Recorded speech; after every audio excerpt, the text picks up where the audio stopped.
como um homem que tinha uma vocação aristocrática brasileiro, para dar um exemplo brasileiro, e que estava também à frente do tempo dele, o Carlos Lacerda, que também tinha uma vocação meio Lee Kuan Yew, ele falava do combate à favelização no Rio de Janeiro e via isso como um problema perene que a gente teria. Então, para citar um brasileiro e para citar um histórico, eu não posso fugir do clichê de citar o Alexandre, o grande Alexandre da Macedônia, filho de Filipe, o terceiro. O maior de todos, né? O maior de todos. Nenhum outro grande líder político vai se igualar a esse cara. Esse cara é uma foi uma força da natureza. O Lee Kuan Yew realmente, assim, eu tive a oportunidade de estar em Singapura, é incrível o que os caras fizeram, tem muitos méritos.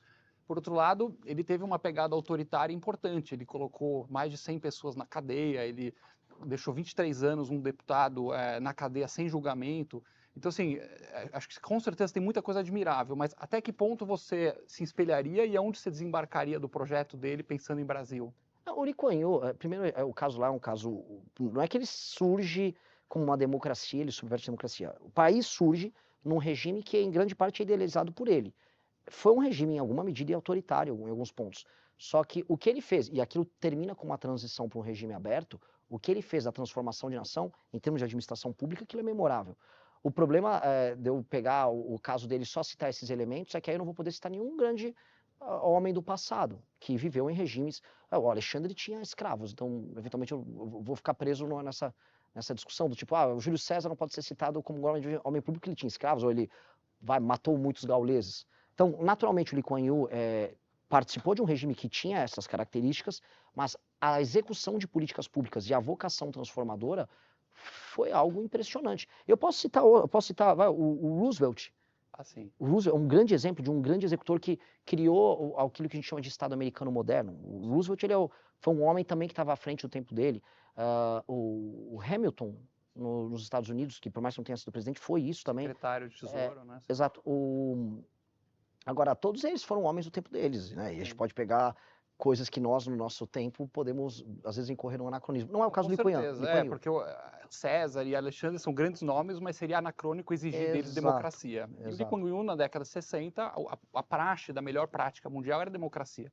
Eu entendo que ele foi um homem do possível, mas a pergunta era assim, como inspiração, trazendo para o Brasil, aonde que você romperia com ele, claramente? Não, a qualquer elemento autoritário. Agora, a capacidade de execução, a imaginação e a vontade de ação, temos que ter. Temos que ter. E eu acho que ele teria sido um grande homem em qualquer democracia. A questão do Lee Kuan Yew é que ele criou uma nação. Ele é um pai fundador de uma nação. E ele entregou depois uma nação que se tornou livre. O processo de tornar ela uma nação livre, veja, ele passou por uma nação que tinha sido humilhada no conflito por japoneses. Ele tem que unificar três etnias diferentes. Então, houve um elemento de centralização, mas ele foi pai e fundador de uma nação. Então, eu também tenho que levar isso em consideração. Dito isso, ele entregou hoje uma nação em que todos os grandes problemas foram encarados. Eu acho isso uma coisa impressionante, porque a gente perdeu aqui, e aí em grande medida o dito Ocidente, perdeu grande parte da sua capacidade de agir. A gente não consegue agir nem fazer coisas. E mais, a gente está vindo ao Oriente fazer coisas, né? As coisas não estão acontecendo mais no Ocidente. E aqui no Brasil, mais ainda. Aqui no Brasil a gente não consegue fazer nada. A gente não consegue agir para nenhum tema que importa. Então a inspiração dele, que é uma inspiração central, preciso fazer coisas e preciso fazer coisas rápido. E ele talvez foi o cara que fez mais coisas mais rápido no último século. Renan, boa tarde, obrigado pela presença aqui hoje. Eu quero pegar esse gancho de Ocidente para perguntar como é que está também a sua cabeça ideologicamente falando hoje, né? Enfim, acompanhei o surgimento do MBL no Brasil, na época das manifestações, muito associado ao liberalismo naquele momento. E acho que ao longo desses anos, imagina, mais de 10 anos de lá para cá, você foi refletindo sobre referências, como faz, o que acha que dá certo, o que acha que dá errado. Hoje é uma crise um pouco ocidental, como você mesmo colocou, essa questão de como é que a gente mantém progresso e ir para frente com a democracia do jeito que a gente construiu. E quando eu leio o livro Amarelo, ou parte dele pelo menos, eu acho que você está bastante, me parece que quero que você confirme se isso é verdade, você está bastante inspirado nesses exemplos Singapura, El Salvador, China, em alguma medida. E eu queria saber como é que está a tua reflexão ideológica hoje sobre, sabe, como que a gente destrava essas coisas? Você atualizou essas referências? Continua um liberal? Não é mais liberal? Por que você mudou de ideia, caso você tenha mudado? Quero entender essa cabeça ideológica hoje.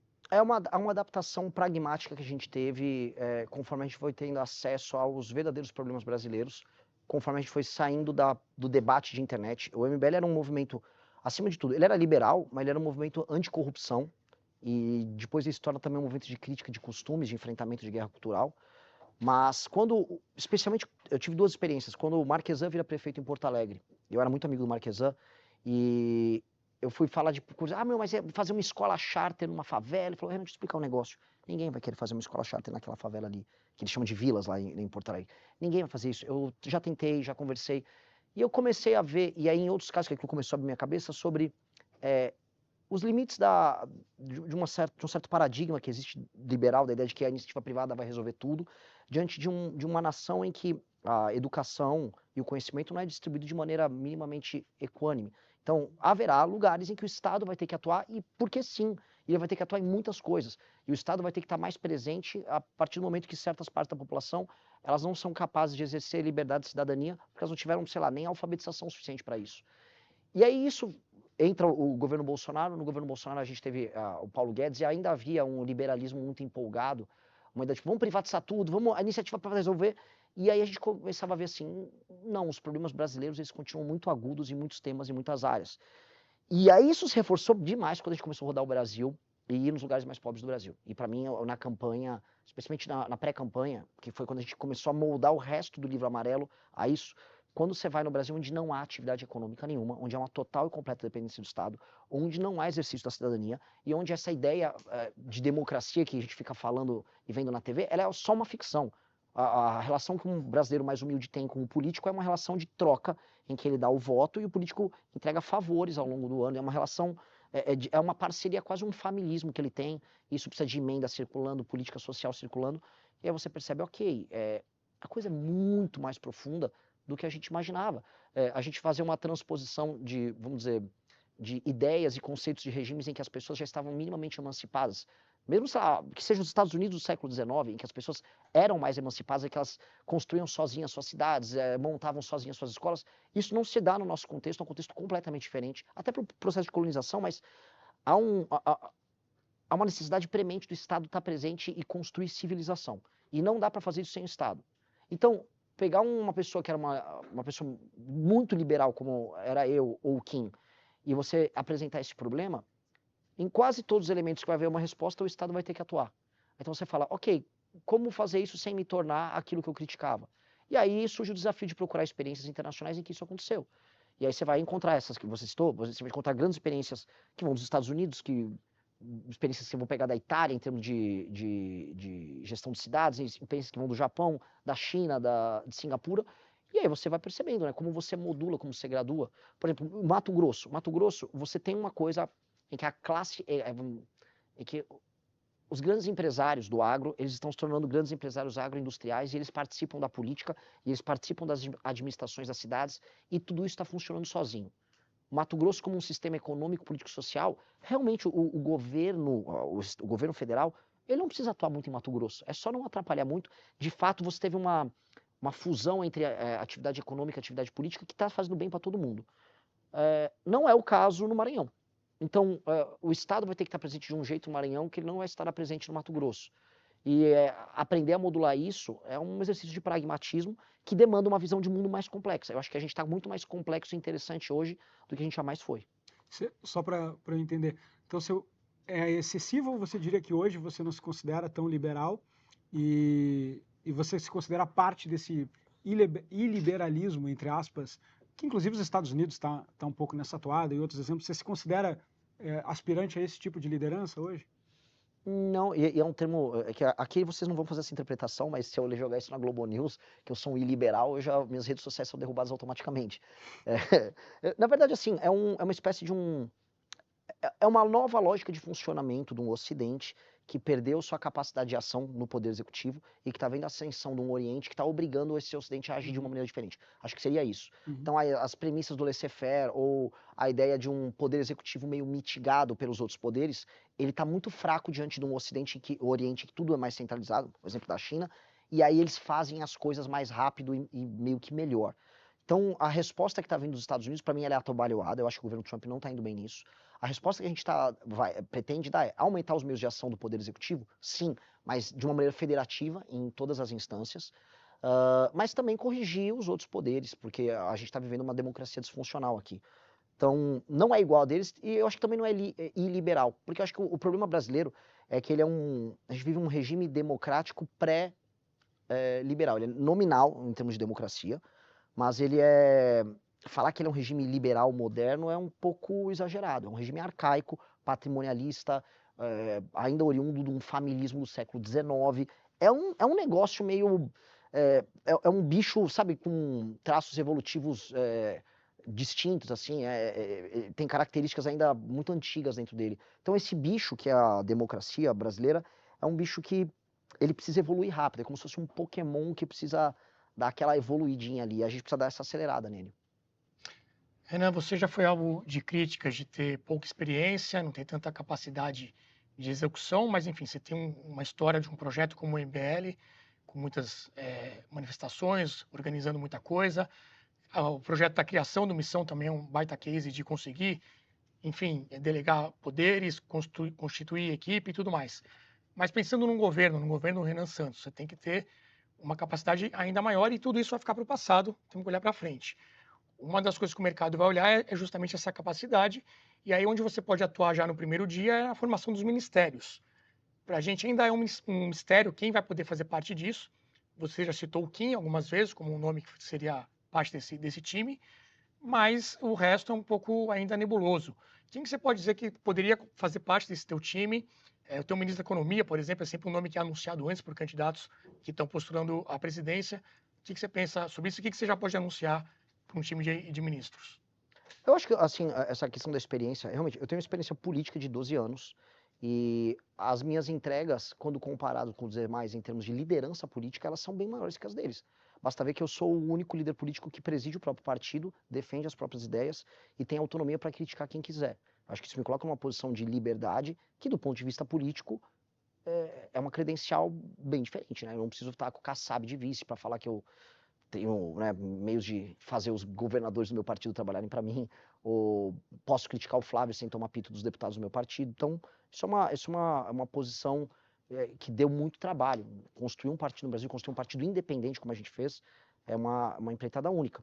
Mas isso qualificou a gente muito bem para não ficar ansioso, para precisar ficar apresentando nomes, porque se eu apresentei um livro como o Livro Amarelo, e eu e o meu time somos capazes de ir ao debate público e em todos os agentes econômicos explicar o que nós queremos fazer, eu não preciso me escorar num posto Ipiranga ou num nome que, quer falar de economia, fala com fulano, quer falar de justiça, fala com fulano. Não, nós temos que ser lideranças completas e trazer as pessoas para tocar um projeto que já foi discutido previamente pelo partido. Eu acho que essa mania que existe na política brasileira de ter que se escorar nos nomes é porque os partidos não fazem o trabalho prévio de construir programa, e aí, para a sociedade ver que existe um programa, você tem que apresentar uns rostos. Ah, entendi, ele vai pegar um economista naquela linha para o Ministério da Fazenda. Ah, não, o ministro da Justiça é naquela linha. Não, qual é a linha do partido? Qual é a linha do candidato? Então, a ideia da gente não estar ansioso é a ideia de nós podemos ir para o debate público, tratar de todos os temas, sem precisar se escorar. Então, por exemplo, houve um debate ontem bem interessante que aconteceu num evento do IFL, acho que é Caminhos da Liberdade ontem. Fórum Caminhos da Liberdade. E aí, no debate que teve os coordenadores econômicos de 4 campanhas. A gente mandou o João Landau, ele é filho da Helena Landau, da Vista Capital lá no Rio de Janeiro. Um cara brilhante. Ele se sente muito à vontade com o Livro Amarelo para trabalhar. Eu falei, vem, ele tá ajudando a montar o time. Se ele vai ser ou não esse será o ministro da Fazenda, é uma coisa que a gente está discutindo sem ansiedade. O importante é que ele pôde sentar para debater, defendendo um sistema de ideias coerente que ele concorda. Eu acho que a gente poder fazer isso já é um salto também. Então, eu não fico muito ansioso em precisar apresentar isso. Em termos de estrutura, número de ministérios, você já tem isso na cabeça também, não? Isso a gente vai apresentar num evento não na semana que vem, a outra. Que a gente vai mostrar como vai ser o desenho de ministeriado. Porque uma das coisas que a gente antecipou, por exemplo, segurança pública e justiça, a gente vai juntar. Ministério da Fazenda vai ter um papel principalmente focado nas reformas estruturantes na parte de orçamento, muito claro, mas a parte de gestão pública, e aí a gente vai juntar previdência com trabalho, com planejamento, com infraestrutura, com cidades, esse seria um super ministério que ficaria no próprio Palácio do Planalto, que seria o grande ministério das reformas do Estado brasileiro. E isso é um ministério que a gente quer tocar junto com o Kim e que pessoalmente eu participaria. Seria uma atividade central de gestão por parte do governo federal, que é muito inspirado no que o Roosevelt fez nos Estados Unidos, que é na ideia de eu vou precisar reformar tudo. Então nós vamos precisar ter uma espécie de quase CEO, ou seja, indo para outro exemplo, o meu Hamilton seria um Kim nesse sentido, para tocar as reformas. Enquanto que, aí sim, as reformas ligadas especialmente à área orçamentária e algumas de competitividade, seriam elas tocadas pelo Ministério da Fazenda. Então, toda a grande reforma do Estado brasileiro passaria por esse ministério. E ele já representa, ele vai somar uns 6 ou 7 ministérios já existentes. Cultura, juntar com esporte, juntar com educação, por mais que orçamentariamente isso não represente muita coisa, mas é peanuts, assim, isso não muda muita coisa. Passa uma sinalização boa e em termos de gestão você consegue juntar equipes. Mas isso a gente vai anunciar daqui 2 semanas. Falando um pouco de governança, uma proposta que pareceu bastante interessante é a lei da responsabilidade gerencial, né, que vocês falaram. O fundo partidário, ele deixa de ser por número de deputados, me corrija se eu entendi errado, em vez do fundo ser por número de deputados, ele vai ser por número de municípios que batem as metas, etc. À primeira vista, um contraponto é que o Missão, ele, se tudo der certo, vai eleger alguns deputados agora, porém, prefeitura vocês têm 0. E o Centrão, que é o que você mais critica, vai ficar com todo o dinheiro. Então, essa proposta gerencialmente parece interessante, mas, por outro lado, ela reforça ainda mais o Centrão. Então, vocês já chegaram a pensar por esse ângulo? Porque eu tenho que usar o Centrão a meu favor. O Centrão é uma coisa bem jabuticaba, é uma coisa muito brasileira. A esquerda meio que é uma constante nas democracias do mundo todo, o Centrão é uma coisa muito profunda nossa, e o Centrão ele costuma se utilizar dos governos, raramente os governos se utilizam do Centrão. A ideia da lei de responsabilidade gerencial é partir de algumas premissas. A primeira premissa é que o brasileiro, na alma dele, é monarquista. E essa alma monarquista, ela acontece nas cidades. Existe uma relação do cidadão com o líder político local, que ela não é uma relação normal que você vai ver, vamos dizer, numa democracia em que as pessoas e o Estado são mais impessoais nas relações. Essa pessoalidade que se dá através de uma relação que ela é patrimonial, ela não será alterada. Então, essa é uma premissa quase filosófica, de ler Sérgio Buarque de Holanda.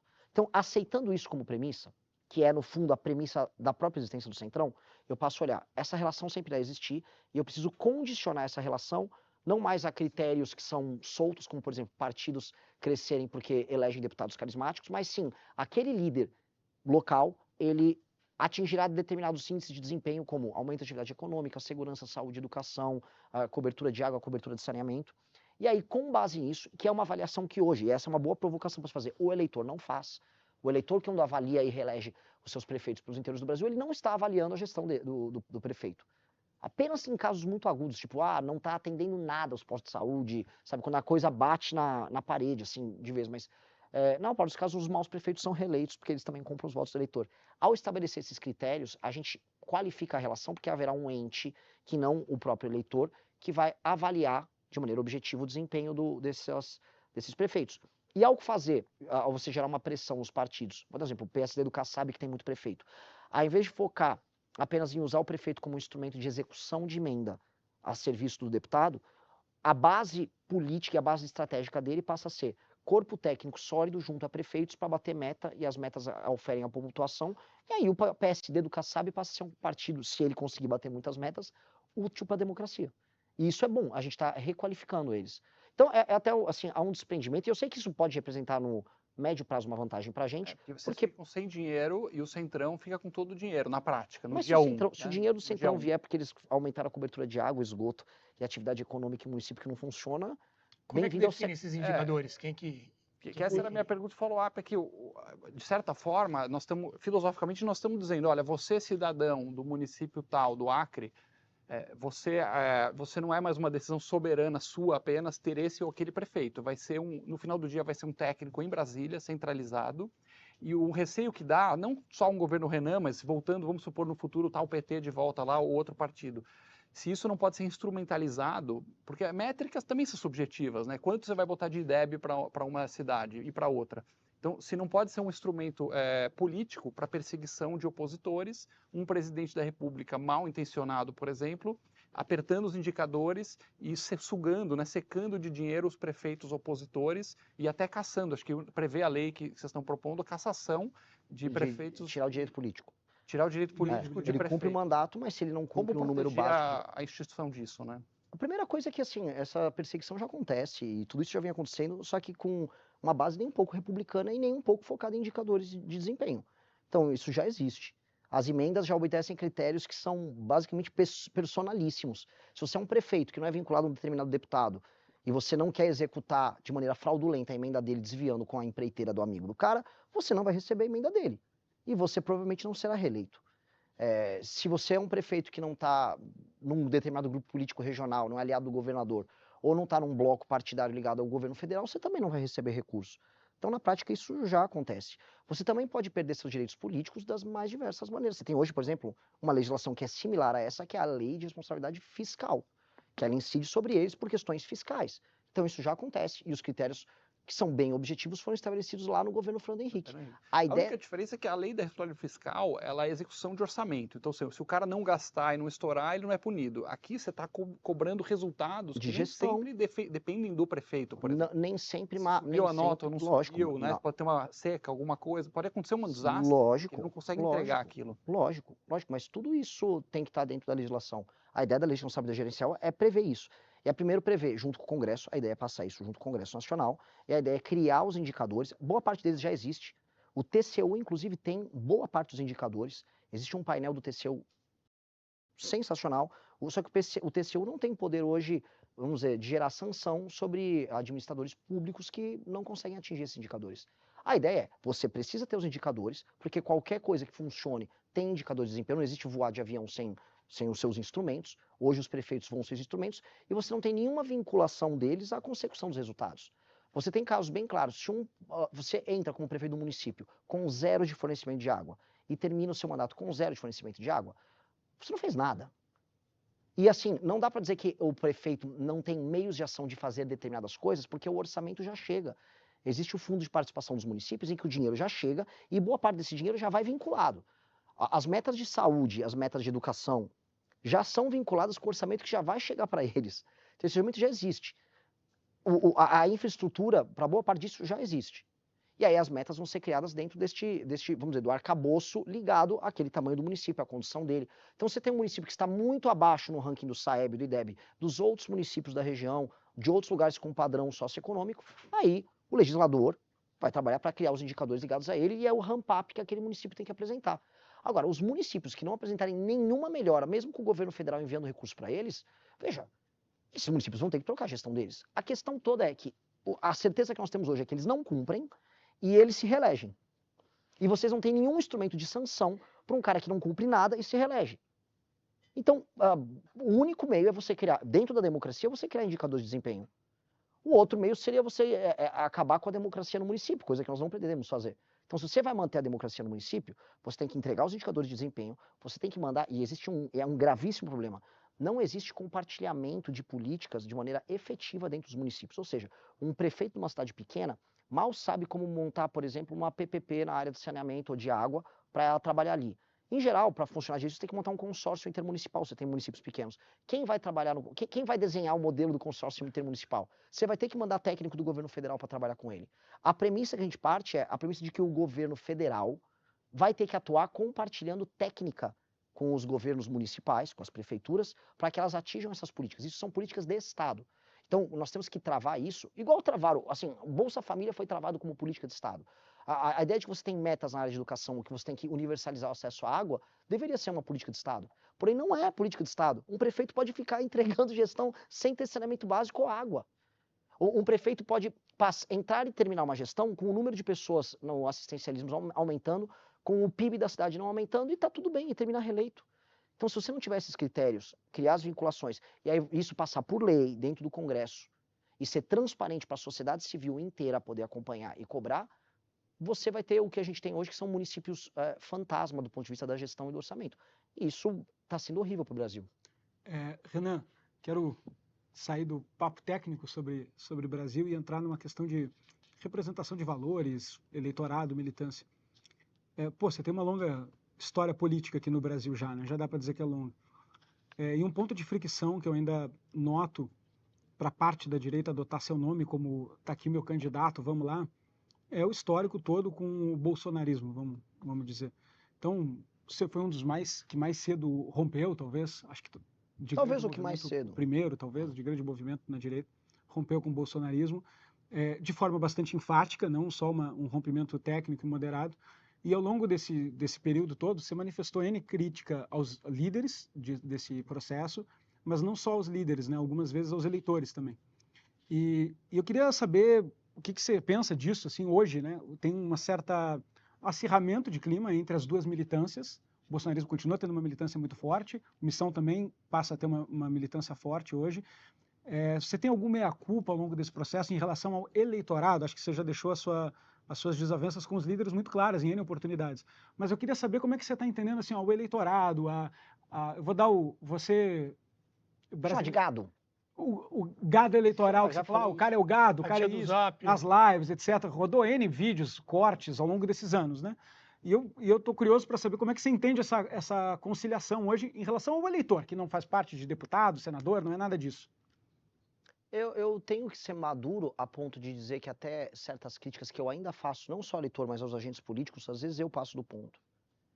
Mas eu tenho que ser honesto o suficiente para dizer que eu tenho que sustentar as críticas que eu fiz no passado. E não apagar as coisas que eu fiz no passado, nem as lutas que eu tive no passado, que querendo ou não foram necessárias para ser quem eu sou hoje. Então, eu disputei com um eleitor bolsonarista, e não só com o líder, mas com o eleitor bolsonarista, porque eu acho que ele estava errado nas posições dele. E eu acho que isso carrega em si uma virtude. Porque o eleitor também ele tem posições, ele também vai me tratar de maneira desrespeitosa. E eu vou responder a ele. Eu acho que isso faz parte de uma troca. E a troca nem sempre é uma troca simpática, ela vai ser antipática também. E ela, às vezes, precisa ser antipática. E eu não posso negar todas essas coisas que foram feitas, porque eu defendo, e o meu grupo defende de maneira muito apaixonada as posições que nós tomamos, e nós consideramos que nós estávamos certos em todas essas brigas. Eu acho que o bolsonarismo foi um câncer para o nosso campo político. Acho que o bolsonarismo é um câncer. Essa eleição é uma eleição que foi desenhada para o Lula vencer por causa da candidatura do Flávio Bolsonaro. E eu acho que ainda tem pessoas que acreditam nisso. Eu acho que tem eleitores que estão dentro dessa ilusão. Eu acho que isso faz um mal danado. Eu acho que a gente parou de discutir dentro da direita brasileira luta contra a corrupção. A direita brasileira não defende, tirando nós e alguns elementos do Partido Novo, não há mais discussão sobre luta contra a corrupção dentro da direita. Muito pelo contrário, a direita brasileira entrou num cinismo colossal. Vale tudo se você estiver defendendo o Bolsonaro. Acho que não há discussão sobre propostas, não há nada, não existe um programa bolsonarista, já não existia. E aí, quando surgiu a muleta o Paulo Guedes é o nosso posto Ipiranga, isso foi uma muleta que facilitou qualquer coisa. Hoje, qualquer um pode ser um posto Ipiranga para qualquer coisa, mesmo que em termos valorativos isso não signifique nada. Não há debate intelectual, há apenas simplificação, meme. E aí, o que aconteceu, que é uma coisa que a gente previa, é que o bolsonarismo ia ser comido pelos seus... Igual o Cronos, né? Ele ficava devorando os filhos, mas uma hora eles vão matar ele. Que é o Nicolas, que é a Michelle, né? Que agora são os próprios pós-bolsonaristas procurando a independência e tentando destruir eles, usando as mesmas práticas deles, que foi uma coisa que a gente nunca fez. Quando a gente enfrentou o bolsonarismo, nós fomos muito claros, a gente, de cara limpa, eu não gosto de você, eu acho que tá errado, isso aqui você tá roubando, isso aqui está sendo autoritário, você me xingou, eu vou xingar de volta.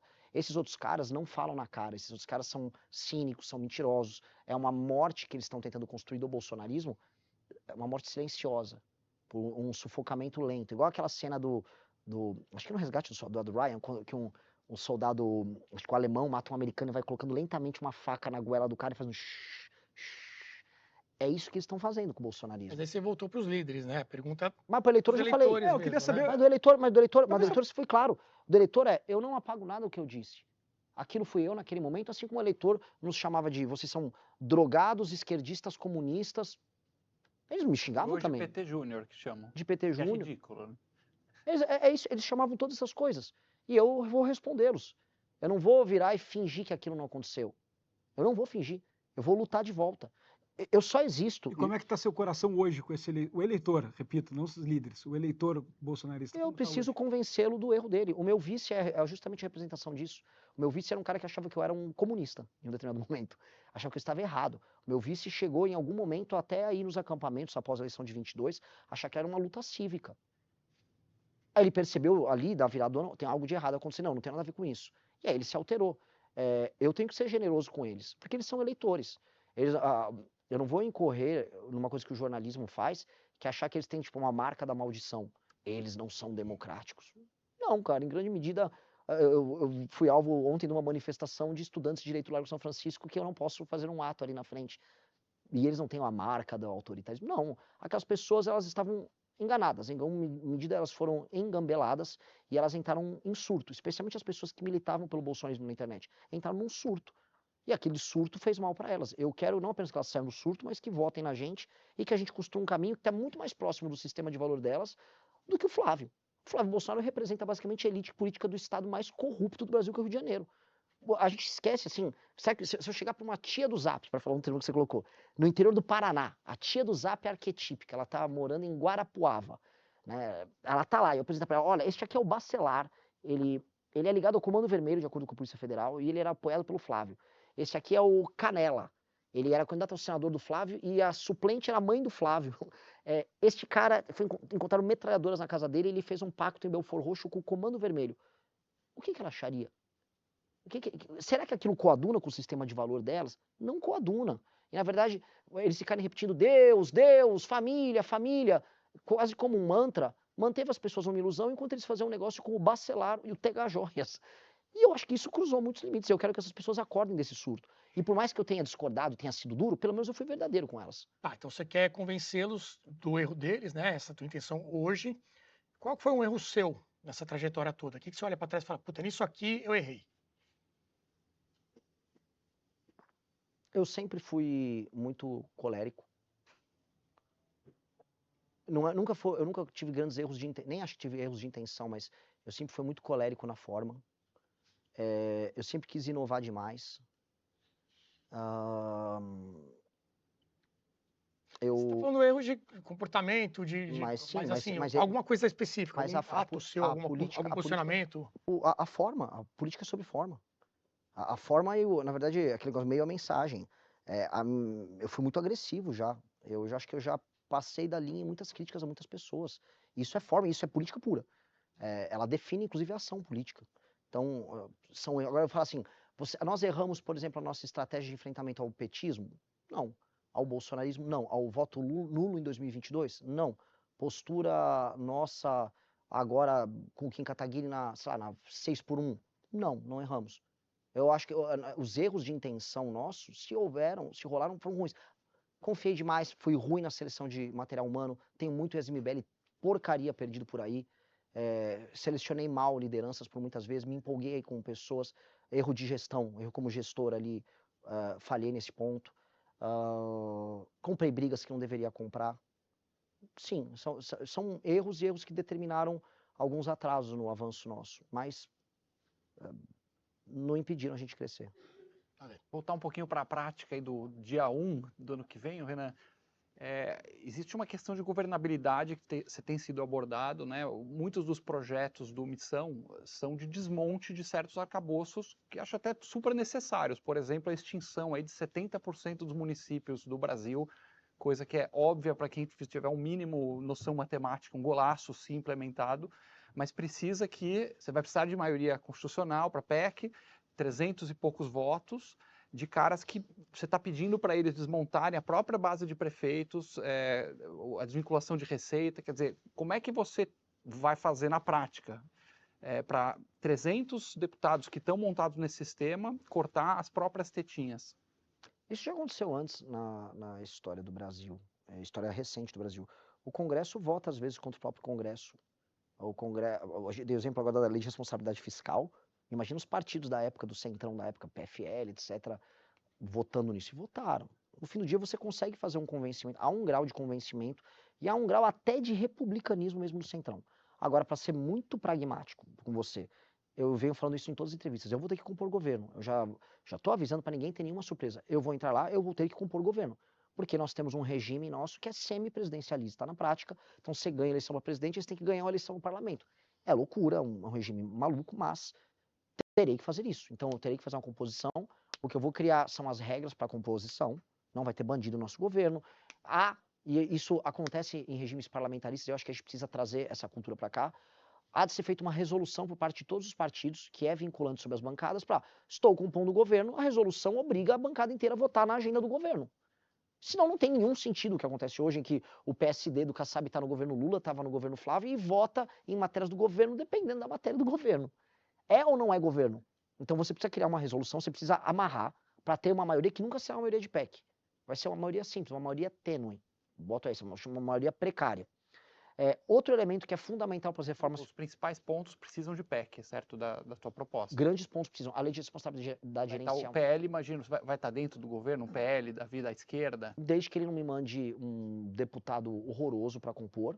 Eventualmente um Rogério Marinho é um cara bom para compor um ministeriado que possa ter o o PL participando. Existem pessoas decentes ali dentro, bem menos do que a direita imagina, mas acho que acredito que mais do que eu costumo vociferar por aí. Então, haverá. Eu terei que ter a engenharia disso e a capacidade de fazer, e já estou avisando de antemão para não ficar com ilusão para ninguém, para não ficar metendo estelionato eleitoral. Há um outro elemento, entretanto, que é um elemento funcional, sistêmico, que todo mundo vai gostar no Congresso, especialmente na parte orçamentária e para a gente passar reformas pró-mercado e reformas de ajuste fiscal. As emendas não serem mais determinadas pelo aumento de receita. As emendas têm que ser determinadas pela quantidade de espaço fiscal discricionário que é feito orçamento. Então, a cenourinha na frente do parlamentar tem que ser corte de gastos obrigatórios para sobrar espaço discricionário, que para nós é investimento, e havendo espaço de investimento, o share de emenda deles vai flutuar ali. Então, o Congresso vai funcionar ele próprio como um agente fiscal. Isso vai facilitar muito passar PECs, porque uma parte das PECs que a gente precisa passar serão em matéria fiscal. O grosso delas. Haverá alguma coisa que é para a área de segurança pública? Que legal, mas hoje, mesmo no governo Lula, já passa PEC em matéria de segurança pública. Segurança pública não será um grande problema para você formar grandes maiorias para resolver. Inclusive, mesmo o Centrão vai se eleger, em parte, com discurso também de segurança. Agora, para fiscal, a gente tem que criar os gatilhos fiscais para permitir geração de governabilidade, com o Centrão entendendo que votar a favor disso é bom para ele. E alguma coisa em relação ao controle das PECs, das emendas? Sim. Que hoje em dia a maior fonte de rolo é emenda, vai para uma Sim. cidade tal, o prefeito é primo do outro, que vai gastar lá, Sim. não tem TCU lá, não tem Sim. Tribunal de Contas, não tem nada para fiscalizar. Sim, sim. É um no cravo e um na ferradura. Você tem que... Já que hoje, eu falo muito, eu dei uma entrevista recentemente falando isso. Hoje o deputado, por mais que pareça que ele esteja empoderado por causa das emendas, na verdade ele é como se fosse uma pessoa que está viciada em crack, é um usuário de crack. Para funcionar o efeito da emenda, ele precisa de cada vez mais emenda. Até porque tem outros deputados da região dele também usando emenda. Há a chegada da política de redes sociais que faz o custo-voto aumentar para ele. Então, ele precisa muito da emenda. Já que ele está desesperado por emenda, quanto mais eu botar a cenourinha, mais vai funcionar. E quanto mais eu fiscalizar, mais eu vou conseguir adequar. Porque todo mundo, e esse é um ponto, veja só como o mundo é irônico. Quem é o ministro que mais trabalha para arrumar a questão das emendas? É triste dizer, é o Flávio Dino. O Flávio Dino hoje, e eu estou falando aqui na Brasil Paralelo, a gente tem que lidar com um mundo que é complexo. O Flávio Dino hoje é um ministro que combate penduricalhos, que combate super salário, e é um ministro, e é o mesmo ministro que está agora perseguindo jornalista. Aposentadoria compulsória. Aposentadoria compulsória, e ele está indo para cima dos esquemas de emenda. É um mundo muito maluco em que o Flávio Dino está fazendo coisas boas, ao mesmo tempo está lá justificando a perseguição a jornalista e estava lá justificando e protegendo os envolvidos no escândalo do Banco Master. É um país muito maluco. Neste ponto, o Flávio Dino me será útil. E eu tendo um bom PGR livre e uma boa Polícia Federal funcionando, a própria fiscalização e a própria punibilização, vamos lá, a criminalização e a punição a políticos que fizeram esquemas com isso, vai começar a disciplinar o uso de emendas. Agora, o uso de emendas é realmente disciplinado, aí sim, na lei de responsabilidade gerencial. Porque a emenda, ela será vinculada às políticas públicas que aumentam os indicadores. Ou seja, o município que não está tendo um aumento do fornecimento de água potável, o prefeito não vai poder construir a praça que eles ficam construindo aos montes. Ele não vai poder ficar botando, como a gente viu no Maranhão, bloquetes, que são uns paralelepípedos, que são horríveis, mal feitos, eles estragam em um ano e aí eles ficam num permanente estado de recapeamento, as vias ali. Não, nós vamos ter que fazer obras que são necessárias para bater as metas. Ali, portanto, a emenda funciona. E hoje os parlamentares, o que eles querem? Eles querem emenda para roubar e eles querem a emenda também para fazer a entrega da obra. Não vai ter o roubalheira, mas vai ter a entrega da obra. Eu acho que isso faz parte, infelizmente, da cultura política brasileira e meio que vai demorar para a gente tirar. A ideia do parlamentar executando orçamento virou uma jabuticaba e assim, a gente só não vai deixar a gente não pode deixar o parlamentar atrapalhar a execução do orçamento. Mas estar lá na inauguração é uma coisa meio ridícula, meio old school, mas já que faz parte, terá que fazer parte. Renan, o Brasil me ensinou a ter muita desconfiança com termos genéricos em algumas coisas. No livro amarelo, a parte que eu falei, gosto de uma parte do texto, mas por que essa frase aqui em específica está tão aberta? É a do Código de Imprensa, que se garante lá que vai defender a liberdade de expressão, vai defender a liberdade de imprensa, critica os oligopólios de dinheiro com os grupos de mídia, as grandes concentrações de recursos, fala também da subrepresentação de viés político dos jornalistas, mas você fala a criação de um código unificado de imprensa visando disciplinar o setor. E essa frase ela vem ali junto tanto o desequilíbrio quanto também o viés político do jornalista. Por que essa escolha de usar um verbo aberto para falar de disciplinar imprensa numa regulação? Por que a gente já não botou lá esse negócio como pretende fazer e tal? Qual é a sua ideia exatamente com isso? Porque eu acho que a gente foi impreciso ali mesmo. Eu acho que não foi o melhor texto. Há um tema que foi muito debatido por nós sobre um novo modelo de imprensa que está acontecendo, que eu até falei isso na Globo News, são as milhares, dezenas de milhares de páginas de fofocas, na verdade talvez centenas de milhares de páginas de fofoca regionais que são compradas por prefeituras, que não aparecem na prestação de contas e na transparência da prefeitura, porque elas estão alocadas dentro de agências que são contratadas e ninguém vê o que está acontecendo e elas servem prefeituras. E este é a grande ascensão do novo modelo de mídia que está acontecendo e que usa dinheiro público, que usa dinheiro de emenda, que no período eleitoral inunda, faz uma derrama de dinheiro para cima desses caras e que basicamente ninguém está percebendo. E isso foi uma resposta que nós estávamos dando a esse modelo de mídia para um momento novo em que a imprensa estava defendendo uma regulamentação de redes sociais draconiana. E eu acho que para a existência da boa imprensa, esse tipo de prática, que é uma prática hoje que é base do funcionamento do Centrão, tem que ser discutida. Assim como o oligopólio de mídia por parte de políticos que são donos de grupos de emissoras nos interiores do Brasil. Para dar nome aos bois, para ser mais preciso. Não pode o Helder Barbalho ter controle sobre toda a mídia do Pará. Veja, eu rodei o Brasil, mesmo em estados com lideranças políticas, vamos dizer, divisões muito contrárias à minha, no geral eu conseguia falar num grupo aqui e ali. No Pará, que é o caso mais agudo, eu não conseguia em lugar nenhum. Nenhuma rádio me recebia, nenhuma TV me recebia. E aí eu já foi na fase final agora da pré-campanha, em que eu estava indo à TV. E aí quando eu fui no SBT, foi eu citar o Barbalho, a entrevista, pois é, muito obrigado, vamos pro... Todo mundo sabe que acontece isso, todo mundo sabe que isso é um problema. Eu acho que, mantendo totalmente a liberdade de imprensa, será que interessa pra gente, a indústria da compra de páginas de fofoca para determinar eleições nos municípios sem nenhuma transparência? E dois, políticos donos de grupos de comunicação nos seus estados? Eu acho que a gente tem que ter, no mínimo, essa discussão. Se a Globo é gigantesca, deixa a Globo ser gigante. Aí a competição, a Brasil Paralelo é um grupo que entrou para competir, que todos possam competir entre si. E que todos tenham o seu discurso, tenham sua liberdade garantida. Agora, tem muito dinheiro público político sendo usado para interferir no processo de formação de consciência das pessoas da maneira mais baixa possível, sem nenhuma transparência. E ninguém debate isso. Ou a gente vai aceitar que o Pará é do Barbalho. O Pará problema é é o do dinheiro Barbalho. público, então. É óbvio, mas no fundo isso aqui é uma regulação sobre o que o dinheiro público, como ele está sendo feito, quem está decidindo que o dinheiro pode ser usado nisso e por que não há transparência nenhuma nisso. Porque a gente falou muito do caso da Mind, vocês lembram disso? O caso da Mind estourou, acho que foi 2023. Tá, mas a Mind era o topo de uma pirâmide. Se eu for para uma cidade no interior do Maranhão, existem 10, 15 páginas de fofoca ligadas à situação, oposição, todas recebendo dinheiro público. Alguém sabe disso? Alguém sabe como chega o dinheiro lá?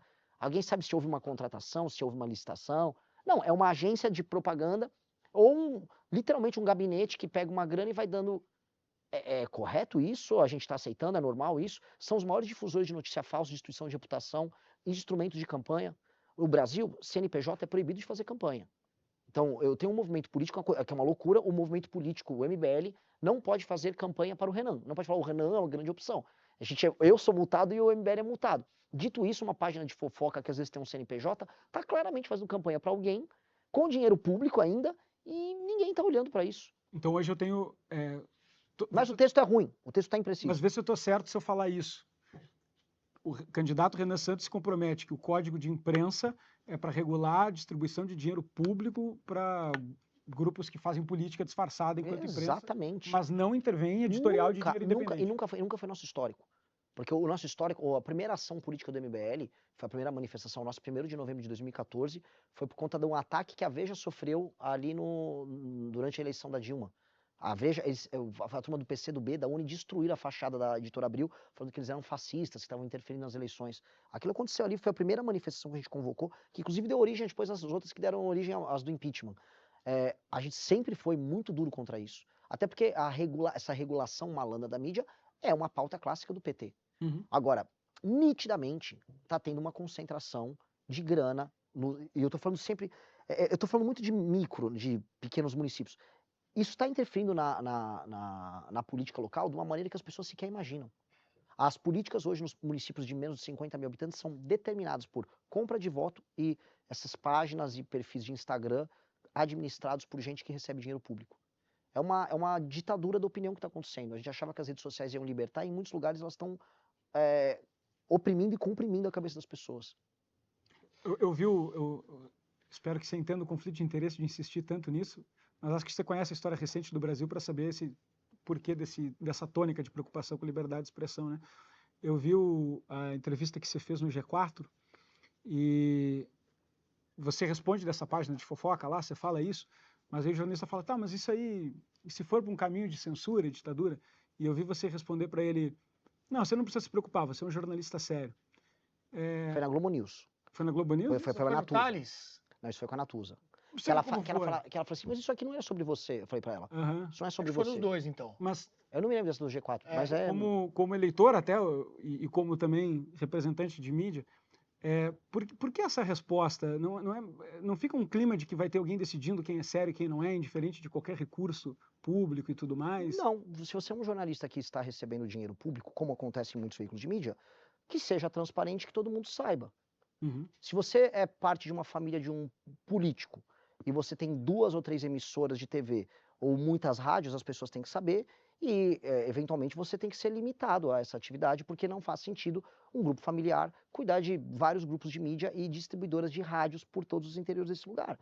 É interessante, é apenas isso. Por isso que eu falei para a Natuza faz parte da Rede Globo. Na Rede Globo, elas recebem verba do governo e essa verba é pública, ela é escrutinável. As propagandas acontecem. A gente pode até, se quiserem discutir a validade disso ou não, que se discuta. Agora, eles são jornalistas. Uma página de fofoca local que recebe um dinheiro, às vezes lavado, ou um dinheiro oriundo da corrupção, ela está recebendo dinheiro público, ela está interferindo no debate público e ela está interferindo com o nosso dinheiro sem que a gente sequer saiba que isso está acontecendo. É um caso grave, é um caso, no fundo, de corrupção. Isso aqui é Sua corrupção. preocupação é exclusivamente com fontes não transparentes de É financiamento? óbvio, porque isso está afetando muito. Quando surgiu o caso da Mind, todo mundo falou sobre isso. Por isso que eu não acho nem um pouco problemático. Todo mundo, e parte do jornalismo, viu o problema do caso da Mind. Agora, ninguém sabia que o caso da Mind era só o topo de uma pirâmide muito maior. Uma colossal. Uma coisa é, sei lá, o Felipe Neto. Outra coisa é o Zezinho, de um município que tem 10 mil seguidores numa página, numa cidade que tem 50 mil habitantes. E ele consegue determinar, através das fofocas que ele divulga sobre a política, a reputação da classe política de acordo com quem está pagando ele. A gente tem que saber quem está pagando. É necessário saber quem está pagando. E isso, assim, a transparência é um princípio básico da administração pública. Se não há transparência, não há capacidade do cidadão poder se defender. Então, hoje, políticos usam isso para destruir a reputação, inclusive, de cidadãos. O cidadão está fiscalizando a prefeitura, e aí o cidadão vai ter sua vida escrutinada por uma página de fofoca paga pela prefeitura, e o cidadão não tem direito de saber? Tem o direito de saber. É obrigatório saber. Por isso que essa resposta que eu lembro que eu dei para a Natuza, você é jornalista, e se vocês estão cumprindo, basicamente, os requisitos básicos de uma entidade privada que recebe dinheiro público e que faz ali o seu trabalho, tá tudo normal. Agora, se você está agindo de maneira irregular, como foi a Mind, isso é irregular. E o Brasil tem direito de saber porque o Brasil está pagando essa conta. Renan, você citou, falando em jornalista, né? Você citou agora há pouco o caso do Flávio Dino lá no Maranhão, tá com esse problema com o jornalista. Nessa semana tivemos a decisão do Alexandre de Moraes. Muitos analistas têm classificado como uma quebra de sigilo da fonte, gerou muita crítica. Você mesmo classificou esse episódio como um exemplo de decisão ilegal que não deveria ser cumprida. Né? Você foi questionado sobre esse termo também. Pô, decisão ilegal eu não vou cumprir, e você pegou esse exemplo para mostrar um tipo de caso em que isso aconteceria. Mas como é que, na prática, o presidente da República, o Poder Executivo, impediria uma decisão como essa ser cumprida? No caso, não é o presidente da República. Ali eu estou dando um exemplo de quando um poder ele descumpre não apenas um preceito constitucional, mas uma cláusula pétrea. É uma cláusula pétrea. E tem muita coisa que é cláusula pétrea, como, por exemplo, vamos falar que é a pena de morte. Então, vamos supor que o Alexandre de Moraes descumprisse outra cláusula de pétrea. Ele instituísse pena de morte contra adversários políticos. Aí uma polícia teria que cumprir essa pena de morte, um agente da Polícia Federal teria que cumprir, porque no rol de dispositivos que estão ali na cláusula pétrea, estão esses dois. Ele já descumpriu um, que é o sigilo de fonte, que é premissa para a existência do jornalismo. Nós estamos falando de um problema que está cruzando muitas linhas. Eu acho que quando eu dei o exemplo, é que o que foi colocado, isso foi uma discussão da Globo News. Então, eu vi aqui no chat, estão falando, não, você falou ali pro cara do antagonista. Pode ser que eu tenha dito na do Thales, antagonista, eu me lembro do papo com a Natuza. Mas nesse aqui, foi uma discussão, assim, com a Natuza, diretamente com a Sadi, sobre uma declaração minha para o Pimentel, num podcast, em que eu estava falando um caso prático. Estou no meio de uma operação policial numa favela. Forças de segurança estão subindo uma favela. Aí, de repente, vem uma DPF, lá, a rede de sustentabilidade entra no STF pedindo para brecar aquilo, e aí vem uma canetada monocrática. Você está colocando em risco a vida dos policiais, das pessoas que delataram. Você está botando tudo aquilo em risco. Eu não vou cumprir essa decisão porque ela é ilegal. Se eu cumprir todo o rito que é previsto na Constituição para aquilo, é de uma insegurança jurídica atroz uma decisão monocrática num tema muito sensível ser cumprida imediatamente. E não é o presidente que determina isso, desculpa, é a AGU. O presidente chega para a AGU. Só que é legal? Não, não é legal. Ah, não é legal? Então, pera, eu vou discutir. Agora, se o cumprimento dessa ordem ilegal gerar um dano social enorme, é de responsabilidade do presidente agir. É uma questão de responsabilidade. E outra coisa, logicamente, se não veio uma decisão monocrática determinando que, sei lá, a alocação de uma tribo indígena estava no ponto A, vai para o ponto B, lógico que você não vai ficar entrando, né, não é um descumpridor de pequenas causas, né? Mas estou falando de grandes temas nacionais e diante de grandes ilegalidades, você vai ter que estabelecer um freio, como em outros casos foram estabelecidos. Eu citei uma vez que o senhor Renan Calheiros, ele não aceitou uma interferência no poder dele, e olha que é o Renan Calheiros, que foi um pedido de afastamento vindo do Marco Aurélio, porque ele era presidente de um determinado poder, e falou, não, aqui não. E não aceitou aquela decisão monocrática, e a decisão foi posteriormente revista pelos pares lá no STF. Ou seja, no fim do dia, já aconteceu casos assim. É uma discussão clara que o próprio STF já tem um julgado sobre isso, e o julgado se diz, decisão ilegal não se cumpre. Isso é um julgado do STF. Então, se o STF já disse isso, é básico.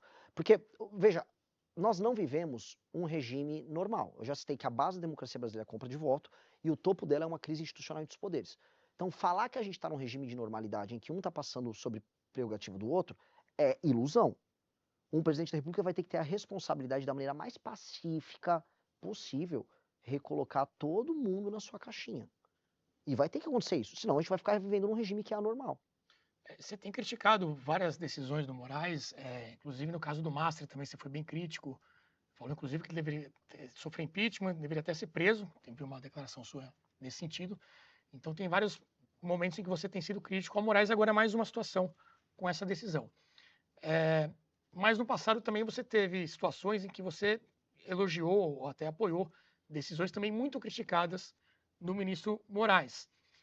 Você não acha que esse histórico também ajudou, esse endosso em algum momento ajudou a gente a chegar nessa situação hoje que você está descrevendo e criticando tanto? Não, porque não fui eu que entreguei para o STF esses superpoderes, não fui eu que enfraqueci o combate à corrupção, nem fiz as nomeações que foram feitas tanto ao STF quanto à PGR à época. Não fui eu que estabeleci, vamos dizer, uma parceria tácita com o STF para salvar todo mundo que estava envolvido no escândalo Lava Jato. Não fui eu que também que agi como presidente da República agiu à época, o Bolsonaro, no período da pandemia, gerando insegurança jurídica e insegurança social geral com governadores, prefeitos e outros demais poderes, e criou no STF essa entidade, que aí sim a imprensa endossou pra caramba, que se tornou um superpoder. Eu não dei esses poderes.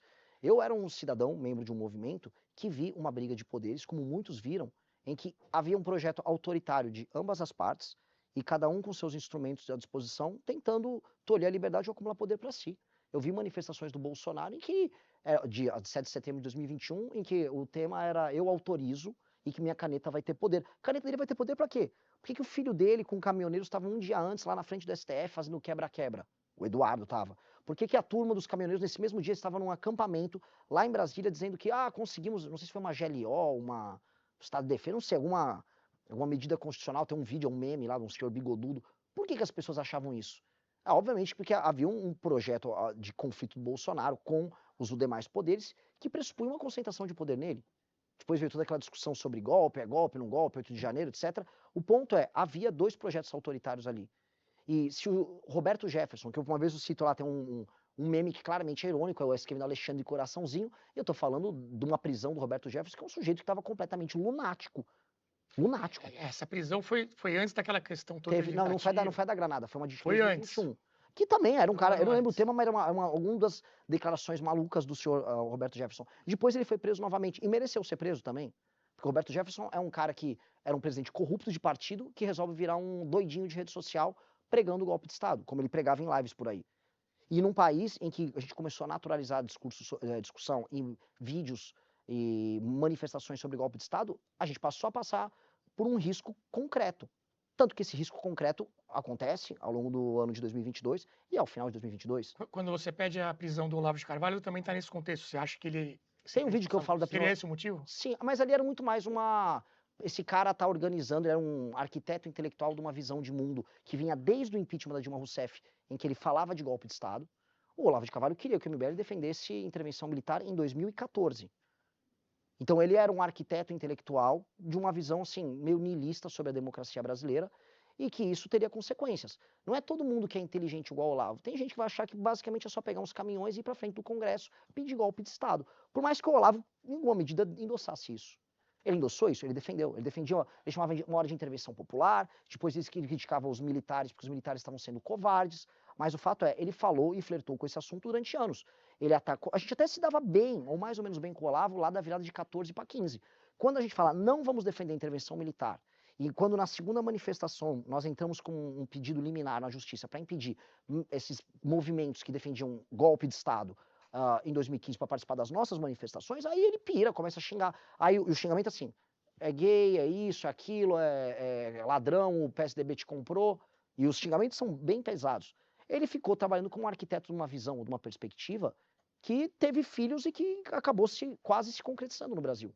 Porque assim, eu acho, e esse é o problema, eu acho que a gente viveu um risco de ruptura institucional muito grande. E agora, a gente está vivendo a outra consequência disso. Porque o contragolpe do sistema, que a gente pode chamar, está aí no poder. Está aí no poder. E essa concentração, infelizmente, não foi gerada por nós. Porque quando o... Desculpa, é que assim, é bem importante vocês entenderem sobre isso. Quando começa o governo Bolsonaro, quem estava de joelhos era o STF. Imaginar na virada de 18 para 19 que o STF ia ter aqueles superpoderes, não era o caso. A Lava Jato estava chegando nos ministros do STF. Inclusive, o que acontece com a Cruzoé no começo de 2019... que já é a primeira ação pesada do STF contra alguém, que é a origem ali do inquérito do Alexandre de Moraes, aquilo se dá num contexto assim, puta, vamos tentar fazer alguma coisa, era uma primeira tentativa de respiro. Só que eles só conseguiram respirar com as nomeações que houveram ao STF, com o PGR, com a negação da Operação Lava Toga, com o fim da pressão que havia sobre a Suprema Corte, que estava sendo, na cabeça das pessoas, não vista como autoritária até 19, ela era vista como corrupta, como endossante de um sistema corrupto. Porque o grande tema nacional naquela época era Lava Jato. Lava Jato, prisão do Lula, corrupção generalizada. E aquilo se deu. Então, o contexto era aquele. A transformação deles em outra coisa se deu na fraqueza do governo do Bolsonaro. Só para fechar esse arco, então, você acha que aquelas declarações, aqueles apoios, citamos aqui o... Não é apoio, aquilo era uma ironia. Era uma ironia de um tweet. Tá, mas você falou que ele deveria ser preso agora. O Roberto Jefferson? Com certeza. Naquela primeira situação. Em todas as situações. O Roberto Jefferson estava cometendo crime sem parar. Na Citou verdade, ele já foi preso antes, por ser corrupto. Citou o Olavo, né, citou também o Eduardo, o Carluxo, enfim, falou que era... Tomara que seja a primeira de muitas. Teve a causa do Felipe Martins também, que você... Sim, o Felipe Martins, eu quero citar esse cara aqui, porque tem gente que tem... Só fechando, então, você acha que todas essas foram justificadas e que isso não ajudou a gente chegar nesse ponto? Não na forma. Não na forma. Agora, no cometimento de crime, sim. Eu fui vítima da perseguição do Felipe G. Martins. Minha família foi. Dele e dessa turma. E eu e o Movimento Brasileiro ficamos sozinhos na direita vendo essa perseguição. Onde está todo mundo, virou moda, não, sou perseguido político. Houve uma operação política contra nós, que foi comemorada pela direita, comemorada pelo Olavo de Carvalho. Aquele vídeo que eu falo da prisão, tem que prender o Olavo. Um ano antes estava o Olavo comemorando com a turma deles a possibilidade da gente ser preso. Torcendo, Felipe G. Martins comemorando, Alan dos Santos abrindo live de manhã sabendo já de uma busca e apreensão, Carla Zambelli um dia antes avisando que ia ter busca e apreensão, a peça que justifica uma busca e apreensão no nosso escritório e que redundou em vazar todos os dados da minha família, dados sigilosos da minha família, da minha irmã, que não tem nada a ver com isso, a peça foi baseada numa thread feita por um perfil falso chamado Let's Dex, que era incensado pela turma do Felipe G. Martins. E todas as pessoas comemoraram. O promotor depois, até saiu um documentário acho que foi na Globo, naquele canal, Globoplay, sobre isso. Mostraram uns tweets, o promotor e a esposa do promotor bolsonaristas, assim, muito... Ou seja, houve uma operação política que foi feita contra a gente, pesada, que fez pescaria probatória, que nos expôs, e que imaginava que com a pescaria probatória ia pegar coisas contra a gente, prendeu 2 pessoas que não tinham nada a ver com nada, destruiu a vida deles, fez outras pessoas que não tinham nada a ver com... A FIP, que é uma das instituições mais sérias de pesquisa econômica no Brasil, foi arrolada, tiveram que se explicar perante a justiça por nada, simplesmente por uma questão meramente persecutória. Eram pessoas altamente autoritárias que sim destruíram aquele governo do Bolsonaro. E se eu pegar o caso do Felipe G. Martins, participou das maiores loucuras no final do governo Bolsonaro. E agora quer fingir que é um mártir. Não foi Marte. Se esse cara tivesse poder, eu estaria hoje preso. Ou outras coisas. E outras pessoas estariam presas. Então é uma questão de responsabilidade falar sobre isso. Aquelas pessoas eram altamente autoritárias, aquelas pessoas perseguiram e tentaram destruir a vida de um monte de gente. Vamos falar de bastidor. A gente sabe qual é o ódio do Alexandre de Moraes dessa turma? O ódio. O Alexandre de Moraes ele gosta de briga. Acompanhei ele na faculdade, brigava por qualquer coisa. Perfis dessa turma, daquela turma do Vaporwave, vocês vão lembrar, 2019, perfis foram até filha dele falar as maiores atrocidades. Aquela turma se passou. Alguém tem que fazer uma leitura crítica daquele período. Acho que passamos do ponto. Ir atrás de filhas de ministros do Supremo, especialmente de um sujeito briguento como Alexandre de Moraes, e falar atrocidades envolvendo sexo, não ia dar bom. Não ia dar bom. A forma como eles agiram com todo mundo cruzou muitas linhas. Gerou ódios que não são superáveis. Quando você vê sua mãe chorando, como eu vi, porque tinha uma busca e apreensão, como eu vi todos os dados da minha família expostos por conta dessa perseguição política e esses caras comemorando, eu não vou perdoar fácil.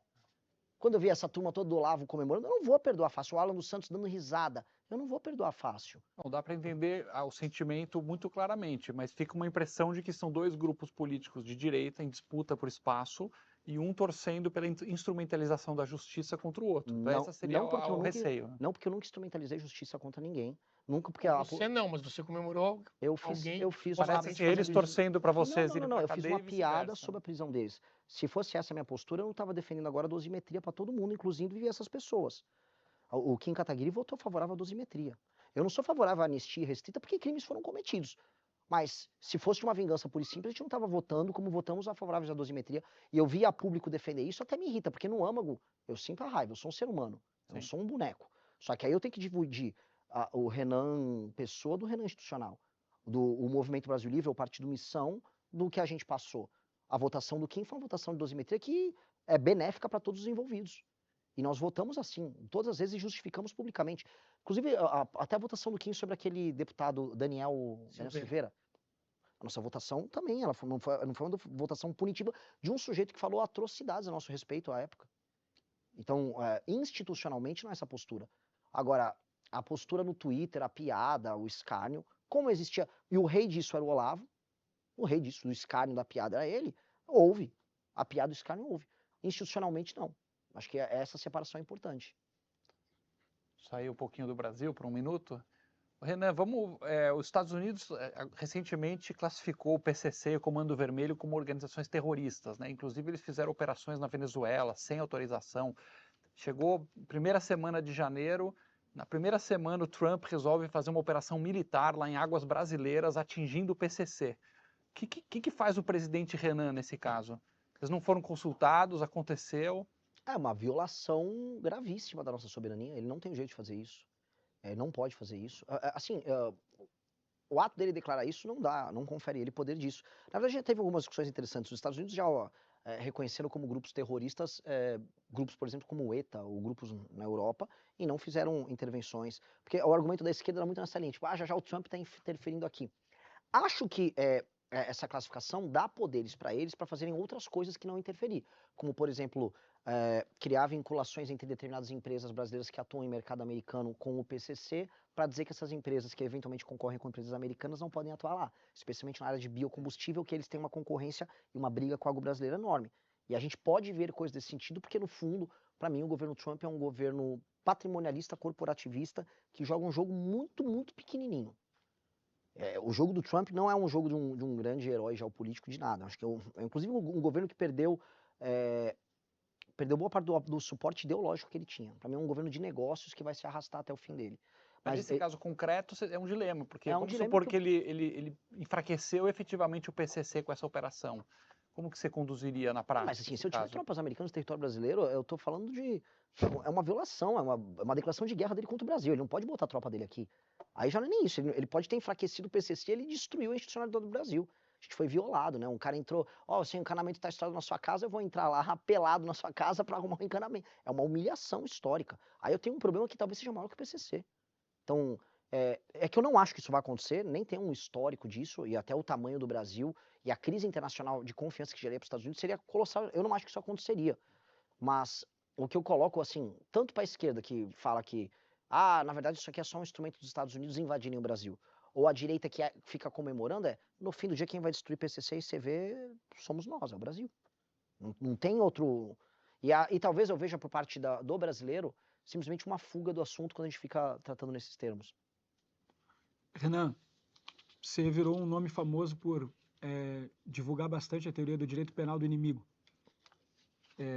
A primeira vez, te contar um bastidor, a primeira vez que eu ouvi falar de direito penal do inimigo foi um parlamentar que me comentou, não, pô, sabe o que o Alexandre de Moraes faz nos seus processos?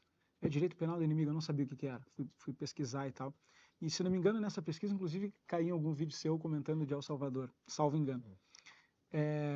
Desde então, a gente fez alguns documentários sobre El Salvador, inclusive, e acabou estudando um pouco o assunto para entender melhor. Eu queria... É meio controverso, né? Você já está mais acostumado com o assunto do que eu até.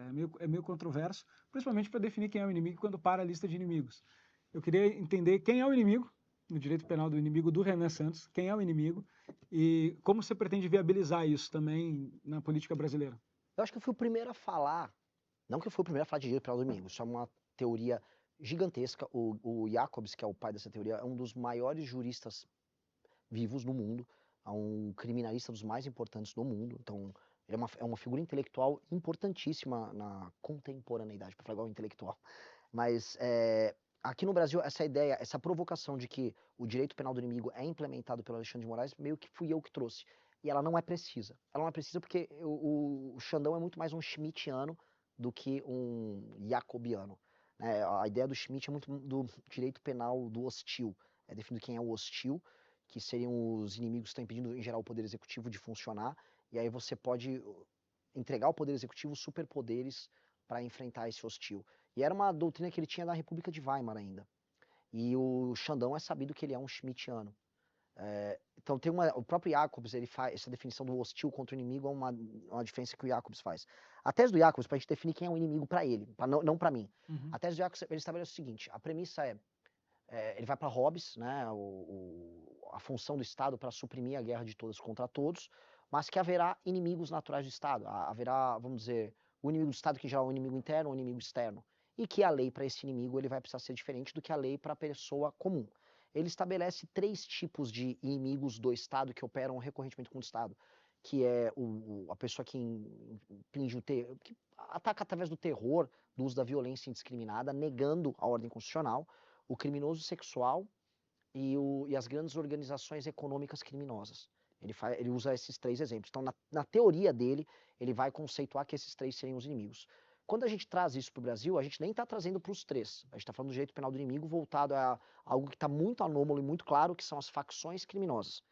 A gente pode até falar em interpretações de direito penal do inimigo extensivas, por exemplo, para o criminoso sexual, e eu não veria nenhum problema. É que o tema hoje está ligado a isso, e a gente pode, então, fazer um enfoque agora a isso. A teoria dele já foi contemplada no Brasil, no direito brasileiro, há muito tempo.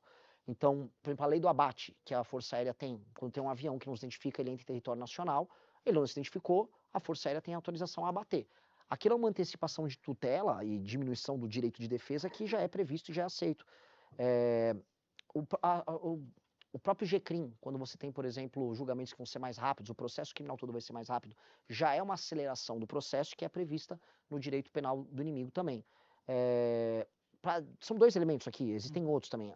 A lei antiterror, ela é uma lei que é fundada no direito penal do inimigo, ela tem em si a ideia de antecipação de tutela nos atos preparatórios. Então, por exemplo, se uma pessoa está com uma bomba e você já detectou, esse cara de um grupo terrorista, ele está com uma bomba indo para a Avenida Paulista. A própria redação da lei que prendeu o Bolsonaro. Exato. A lei contra crimes contra a democracia, etc., que é uma atualização da lei de segurança, ela também prevê essa antecipação de tutela. Isso também é trazer para si o elemento do direito penal do inimigo. Então, a nossa legislação já traz isso, e o enfoque nosso é quem é o inimigo, e você tem que ser muito preciso para determinar quem é o inimigo, e tem que ter muitas travas para não acontecer o que você determinou agora, que é alguém fazer uma interpretação extensiva e falar, não, veja, o MST é o inimigo, eu não quero colocar o MST como inimigo, por mais que eu tenha um problema do MST. Mas se eu virou MST, alguém vai falar já que o MBL é o inimigo, que vocês são o inimigo. Então, a definição tem que ser muito estrita, muito fechada, e essa definição estrita e fechada vai permitir que, aí sim, os organismos de investigação determinem quem são os indivíduos, os agentes, as pessoas jurídicas também que estão atuando nesse corpo, e aí esse direito penal do inimigo vai ser utilizado contra eles. Então, para você, o inimigo hoje são as facções criminosas. Hoje, assim, não que não existam outros inimigos contra a ordem democrática operando aí. A questão fundamental é que há um compromisso de não acontecer essa externalidade que você falou. Então, a preocupação em você não gerar um poder que vai atingir a todos tem que estar, assim, aquela coisa do Homem-Aranha, com grandes poderes vem grandes responsabilidades. Então, se a gente está querendo efetivar o uso desses poderes contra o crime, nós não podemos permitir que ele saia desta caixa. Ela tem que ser uma caixa hermeticamente fechada. E como implementar isso? A implementação, assim, já passou um projeto de lei que basicamente é direito penal do inimigo. Foi essa lei das facções. A lei já trata disso. Eu acho que agora a gente tem que fazer uma regulamentação para que os órgãos da Polícia Federal, os órgãos estaduais, Ministério Público, possam começar a determinar, no processo de investigação, quem são esses membros. Acho que nós temos que ter outras alterações, especialmente na lei de execução penal, que possam atingir ali o cumprimento das penas. E ali entra o papel de guerra do Estado. A questão toda é que essa discussão sobre o direito penal do inimigo, a imprensa ficou focando muito nisso conosco, ela foi em 70% do caso já antecipada nessa legislação que passou. Ou seja, já há uma aceitação por parte do Estado, isso já está recebido por parte do Estado, por vias do processo legal, a ideia de que esses agentes anômalos eles terão uma legislação diferente para eles. E uma coisa que a gente vai agregar a isso, que precisa ter, são tribunais especiais para julgamento de facções, ou seja, um juiz e um promotor que estão investigando eles não podem tornar público. O bandido não tem condição de saber quem é o juiz. Ele não pode saber quem é o promotor que está investigando ele, tampouco o juiz que está fazendo a operação contra ele. Isso já tem na Itália. É oriundo da lei antimáfia, que também é em grande medida inspirada nesses princípios do direito penal do inimigo. Agora, recepcionar isso vai permitir que essa atuação seja mais sólida. A gente vai precisar ter juiz, por exemplo, um juiz no Rio de Janeiro, trabalhando tranquilo para pegar o urso do Comando Vermelho, sem imaginar que a família dele vai ser alvo de uma represália, ou um promotor. Hoje você tem o Gaquia e outros promotores que nem têm vida mais, eles têm que andar sob escolta o tempo todo. Então, será necessário, são implementos que a gente tem que colocar ali. Agora, o confisco alargado, a ideia de distinção, isso já está presente na legislação. Uma pergunta, no caso de El Salvador, Bukele, que tem sido assunto na imprensa também, no caso de El Salvador, o Bukele meio que foi escalando para essa situação, né? No início ele tentou fazer de outras formas e acabou que ele precisou eleger Congresso, substituir todo o Supremo, substituir a Procuradoria-Geral da República e tudo mais, para concentrar todo esse poder. E agora, inclusive, está se reelegendo, né? Vai estendendo essa ideia. Está bastante tempo no estado de exceção lá sendo prorrogado todo mês. É possível, se você realmente acredita que é possível exercer tamanha guerra contra as facções criminosas e também contra a parte não visível da facção criminosa, que eu não sei qual é, então não vou acusar ninguém, mas em algum lugar ela pode estar, né? E a gente sabe que ela está.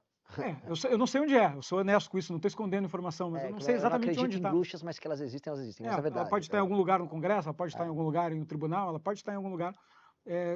Como que faz essa guerra, principalmente com o seu discurso, que eu acho parecido com o do Bukele nesse sentido, que é: os da direita foram canalhas, os da esquerda são canalhas, vamos fazer um movimento nosso aqui, novo, etc. e tal.